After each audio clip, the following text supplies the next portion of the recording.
everyone, it's Les from Comfortable Shoes Studio, and in this episode of Art Making, I am collaging the covers of my next Everything Everywhere journal. I apologize in advance for my voice. I have managed to contract a cold from the kids that I work with. I knew I should have masked up as soon as the kids said, I just have the sniffles. It's not COVID. I've tested repeatedly. It's just a mildly sore throat and stuffy nose. So, extra gravelly voice for me today. Um, so to collage this cover you actually saw in a previous episode where I had painted the cover. I had intended to do some jelly printing on this, and I saw this stack of collage material that I created, gosh, like over a year ago.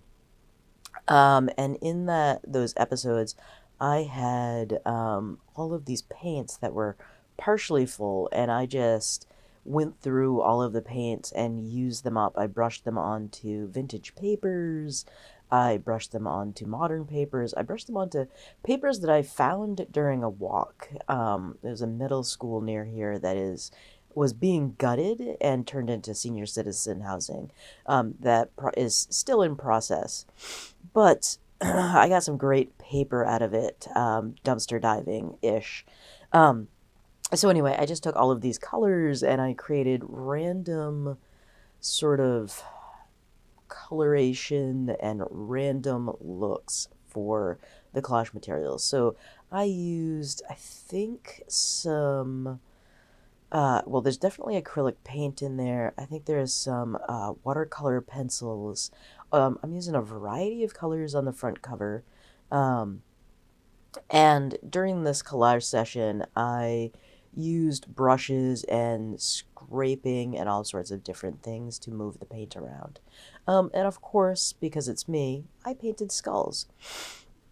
So I'm using Mod Podge matte. I got a bottle of it at the dollar store, and just sort of moved that around. I found a quote or something about poison on one of the kids' worksheets, and I thought that would be great on the front cover. Um, so I've liberally covered everything. So here I'm folding the edges over using some, I don't remember what I used, glue stick. I used some Oohoo glue stick to fold over the edges to get a good, I don't know, good look. You could just cut it off. But I wanted it to look good, both inside and outside the book. So then I give it a good rub down with a bone folder, and I rub the edges down to make them nice and square. Yeah, so that's my front cover. Pretty happy with that. I didn't record it, but I did varnish it. So I'm doing a more cohesive color range on the back. So this is all blues and whites. I did a lot of these sort of circular patterns while I was using up the paints. So one of the things that I've discovered with acrylic paint is that it's very much a use it or lose it type situation. If you wait on acrylic paints for too long, they do dry out. So I did have some situations where I had allowed the paint to sit for too long, and I had some dried out tubes of paint. So definitely go through, if you have some paint tubes that don't have a lot of paint left in them, use them up by making some collage materials, whether you're using a vintage magazine as your base or like scrap paper or deli paper, whatever. Get in there and use it, otherwise you're going to lose it. To spread the Mod Podge, I am using a brush here, but I also have a silicone scraper that is intended for makeup containers. So I picked those up on Amazon. They work okay. I found them a little rough for some of this vintage paper, which is why I switched over to a brush. This is a brush that's a low and Cornell. Really inexpensive. It was a soft touch handle. And unfortunately, the soft touch handle, the minute I got this thing wet, and washed it, the soft touch handle disintegrated, so all I'm left is bare wood. That was the silicone scraper. You could tell the difference with the white handle. I modify those so they have a nice flat, smooth base. So just modify it with a craft knife. And I probably in this project went through half that bottle of Mod Podge. And I think having used the Mod Podge on this cover, the cover feels pretty sturdy, but I did go ahead and varnish it afterwards. I just wanted just a little bit extra protection for the cover, because this is going to be my Everything Everywhere journal. The base of it is a Five Below sketchbook. You know I'm partial to those. The paper is the same as the paper I've been using. And they work really well for my uses. I blow through I blow through a sketchbook pretty quickly. I'm right now currently halfway done with my current Everything Everywhere journal, which is, I start decorating and getting my next one ready when I'm about a third of the way done with my current Everything Everywhere journal. And that's just a process that I like to use.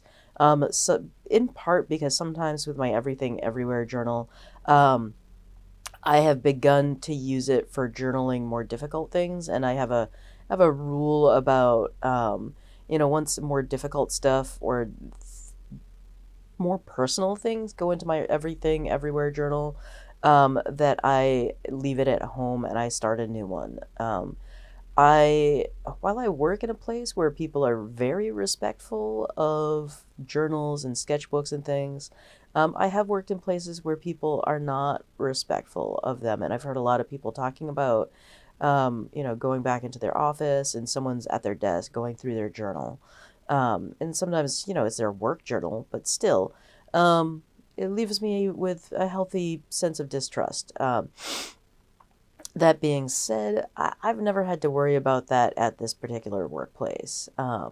Anyone who wants to look at my sketchbooks has always asked.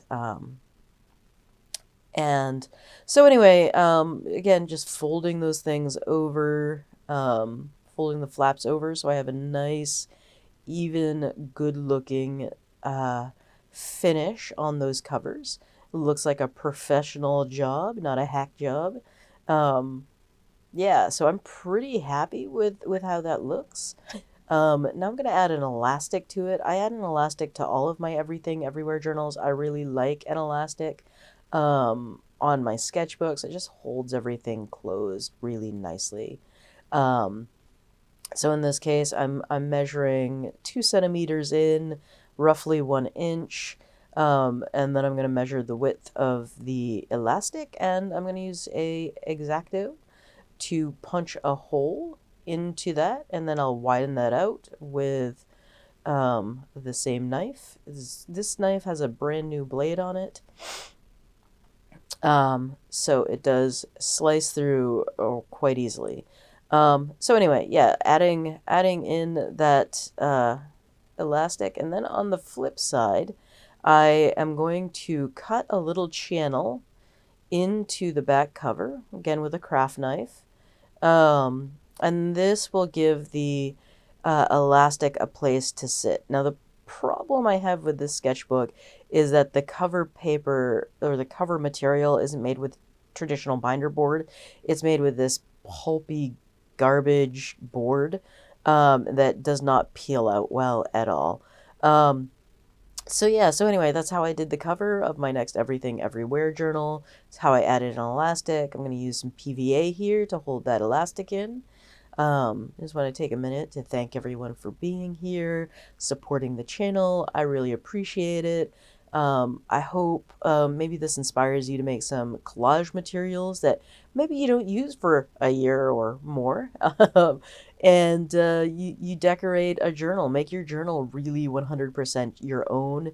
And yeah. So anyway, thanks for being here, and I'll see you next time. Bye.